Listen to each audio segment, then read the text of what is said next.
Twitter's up strong today on yet more takeover speculation. Let's take a closer look.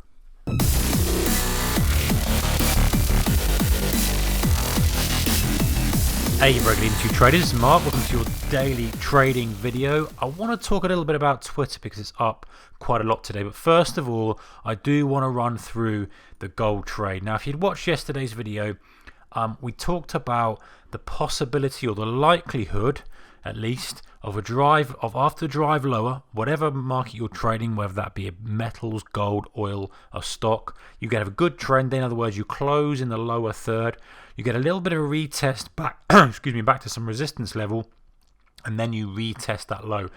And we also talked about the key levels being every $10 apart. So you got 1282, 1272, and the final target was 1262. That's what we talked about yesterday, and that played out almost perfectly today. We pulled back up, we hit that 73 level resistance, we just couldn't get above it twice. That was probably too early in the morning for most, I guess. But that's actually did us a favor. Did me a favor because it then becomes a double top at the prior resistance / support from the prior day. So, and also we talked about this $10 level, $10 level, $10 level, and then just rolled over and it tagged the low, fine, spiked up a little bit, but then it came down at that $10 move. So this is the sort of thing to look out for. US dollar yen, it was similar, but it didn't pull back at all. It was just a straight up move, so very, very difficult to get onto it and get a piece of that. But that's one way of looking for what I call a day two play after you've had a big trend move. If you've not been involved in the trend, look for that day two retest of a prior level and then stretch again a little bit further on the second day. So let's have a little look at Twitter now. Twitter's up about 6% today. Again, takeover rumors are rife. This thing has flied since the start of summer when it was down on the 16s. It's now absolutely rocketing, and technically it's a very, very strong chart. A big gap up, a tiny little flag at the highs. And that's a really nice setup actually. I'm kind of disappointed I wasn't screening for that.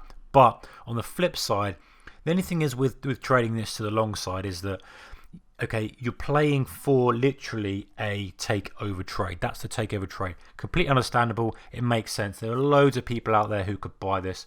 Google stands out as the biggest one. They know they're very good at dealing with real-time data and monetizing that, whether they integrate it into their AdWords or whether they monetize it separately. They're very, very good at that, and obviously they took YouTube to a really good level. Google Plus is just a failure, isn't it? So perhaps this is a good thing for them. Facebook, maybe not.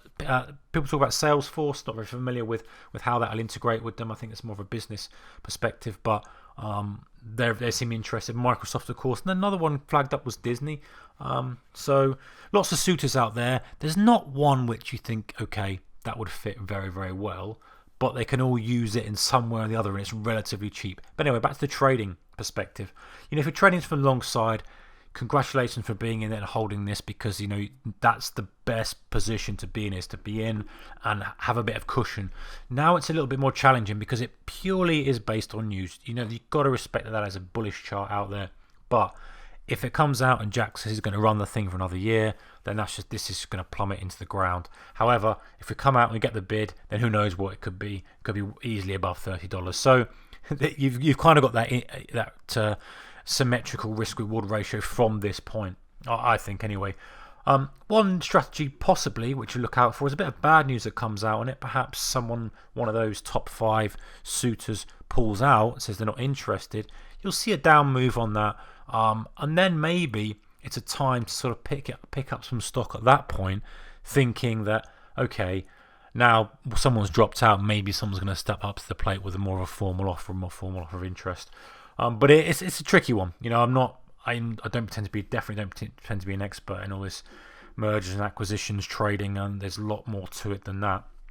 But it's worth watching, if anything, just for interest and for intraday opportunities. If we do get a bid, if we do get some bad news, it will present the intraday opportunities. But it's not one for me, but great to the guys who have been in long on this. Have played it very, very well. Anyway, that's all I have got for you today, guys. I hope you had a great trading day. We're back with another video tomorrow. Take care.